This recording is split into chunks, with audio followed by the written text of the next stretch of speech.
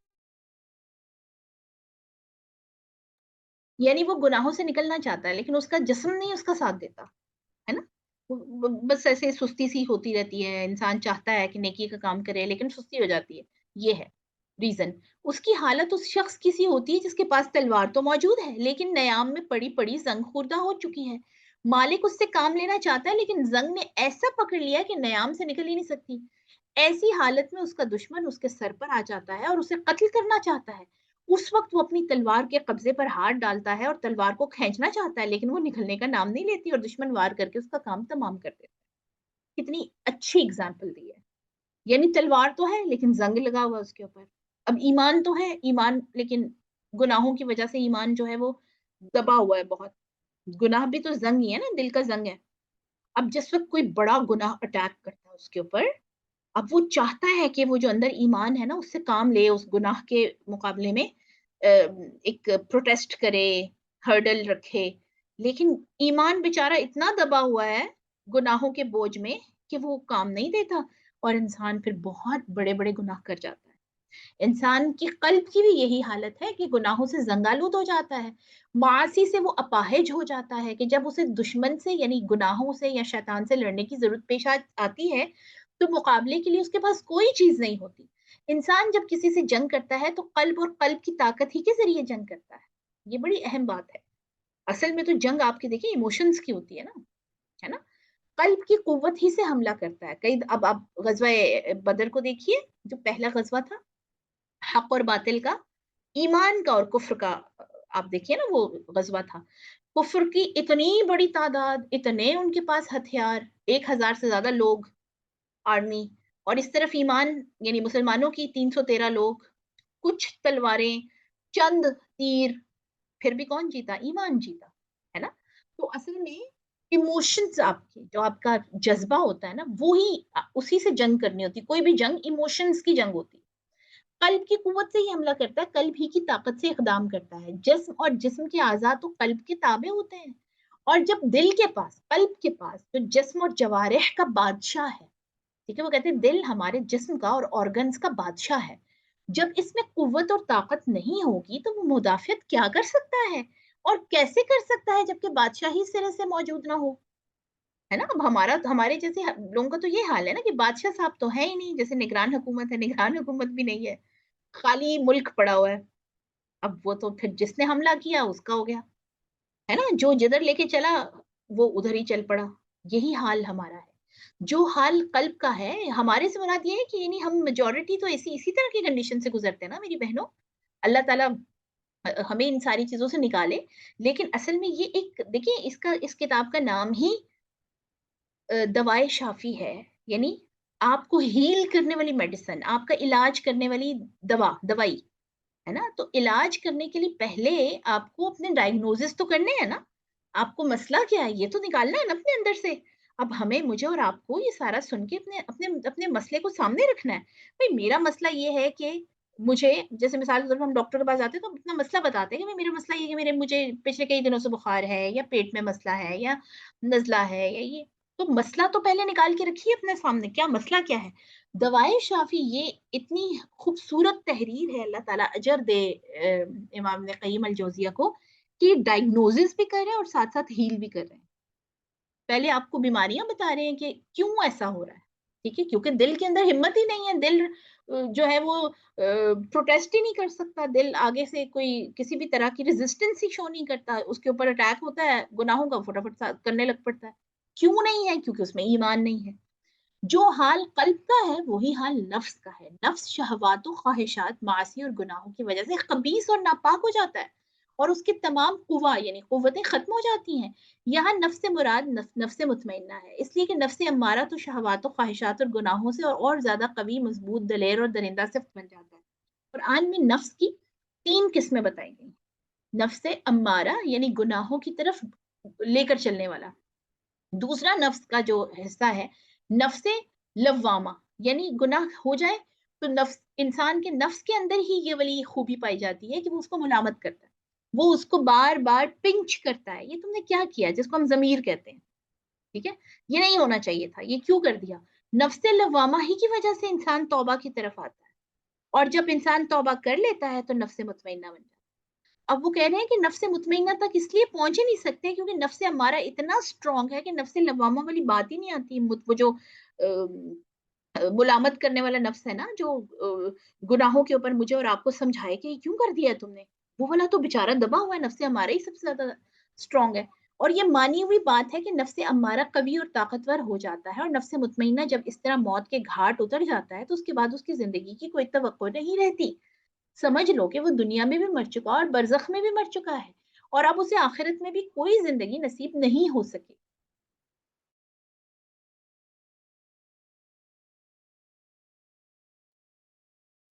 اب اس کی قسمت اور نصیب میں صرف آلام و مصائب, تکالیف و رضیات کی ہی زندگی ہے اور بس.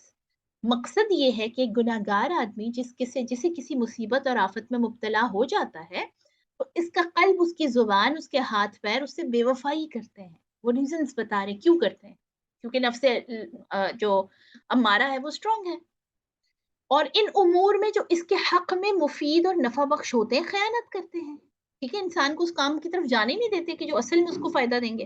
توکل علی اللہ سے اس کا قلب گریز کرتا ہے, اللہ تعالیٰ کی طرف رجوع کرنے سے بھاگتا ہے.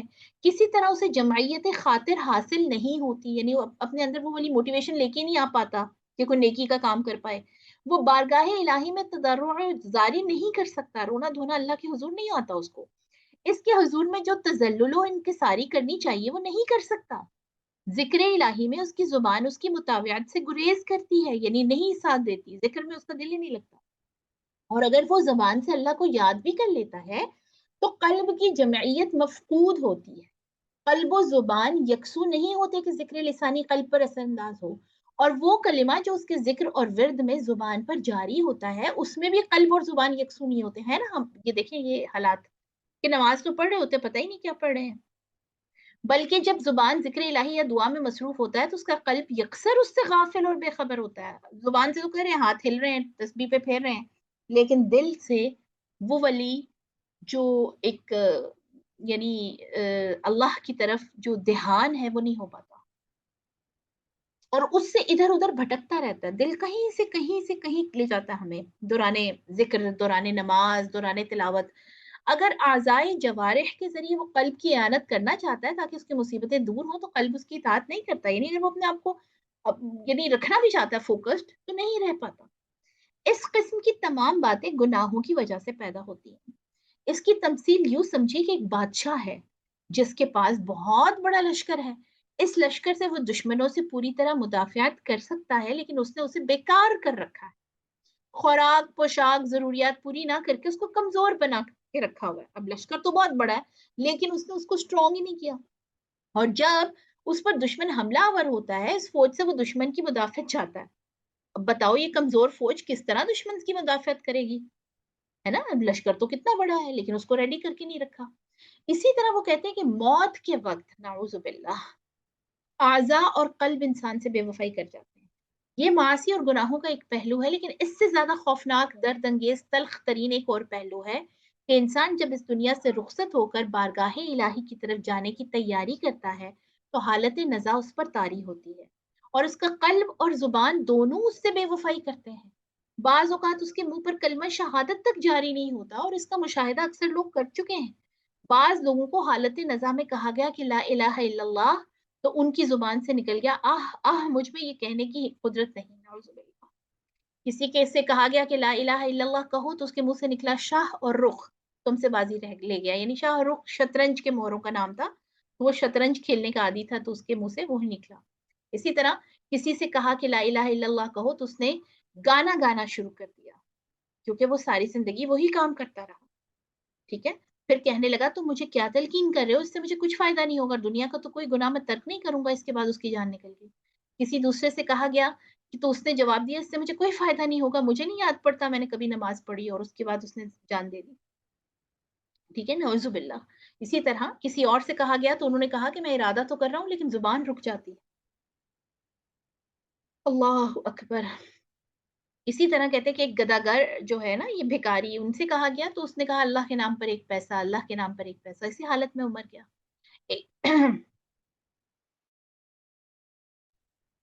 ایک تاجر نے اپنے قرابت دار کی حالت بیان کی کہ لوگوں نے اسے کہا کہ لا الہ الا اللہ پڑھو، تو اس کے منہ سے نکلا یہ ٹکڑا سب سے زیادہ سستا ہے، یہ خریدو، بہت اچھا ہے. ٹھیک ہے، یعنی ساری زندگی جو کرتے رہے وہی آخری وقت میں منہ سے نکلا. سبحان اللہ. اس طرح کے واقعات انسان کے سامنے آتے رہتے ہیں نا. تو جب انسان حضور ذہن، قوت و دماغ اور قوت ادراک کے زمانے میں شیطان کو اپنے اوپر قابض اور مسلط کر لیتا ہے، اور شیطان جدھر چاہتا ہے اسے گھسیٹ کر لے کر جاتا ہے، ذکر الہی سے اس کو بے خبر اور غافل رکھتا ہے، اس کی زبان کو اس کے اللہ کے ذکر سے معطل کر دیتا ہے، تو پھر انسان اپنے آخری وقت میں بھی جس وقت اس پر نزا کی حالت ہوتی ہے تو وہ وہی باتیں کرتا ہے، اور وہ وہی الفاظ اس کے منہ سے نکل رہے ہوتے ہیں جو وہ ساری زندگی کر رہا تھا. ٹھیک ہے. اس حالت میں صرف اللہ ہی ایمان والوں کی حفاظت کرتا ہے، اور وہی ایمان قائم اور ثابت رکھتا ہے. اللہ تعالی ہمارے ایمانوں کو قائم رکھے. اللہ اکبر. وہ شخص جس کا قلب ذکر الہی سے ہمیشہ غافل رہا، خواہشات کے پیچھے مارا مارا پھرا، اللہ کے احکامات کو ٹھکراتا رہا، اسے خاتمہ بالخیر کی توفیق کیوں کر میسر آ سکتی ہے؟ جو قلب اللہ سے دور، اللہ سے غافل، خواہشات کا پیرو، یعنی اپنی خواہشوں کے پیچھے چلنے والا، وہ کیسے یعنی آخری وقت میں اللہ تعالیٰ کی باتیں کر سکتا ہے؟ اللہ تعالیٰ ہمیں اس حالت سے بچائے، اور اللہ تعالیٰ ہمیں ہمارا خاتمہ ایمان کی حالت میں کرے. ٹھیک ہے. اللہ تعالیٰ ہمیں اس طرح کے جو گھاٹے کے سودے ہیں ان سے ہمیں بچا لے. آگے انہوں نے مختلف شعروں کے ذریعے سے مزید اسی بات کو ایکسپلین کیا ہوا ہے کہ جس حالت میں ہم اپنی زندگی کو گزار رہے ہیں، ہماری پوری باڈی، ہمارے سارے اعضاء، ہماری ساری قوتیں پھر انہی طرف ہمیں گائیڈ کرتی ہیں، وہی کام آسان ہو جاتے ہیں ہمارے لیے. اور خاص طور پر گناہ، ایک گناہ کرنے کے بعد اگلا گناہ ایزیسٹ ہوتا ہے. ٹھیک ہے. ایک نیکی کریں، اگلی نیکی مشکل ہوتی ہے. ٹھیک ہے، اگلی نیکی مزید آپ کو اور ہمت کرنی پڑتی ہے. لیکن گناہ ایک ایسی چیز ہے کہ آپ ایک گناہ کرتے ہیں، اگر آپ اس پہ توبہ نہیں کرتے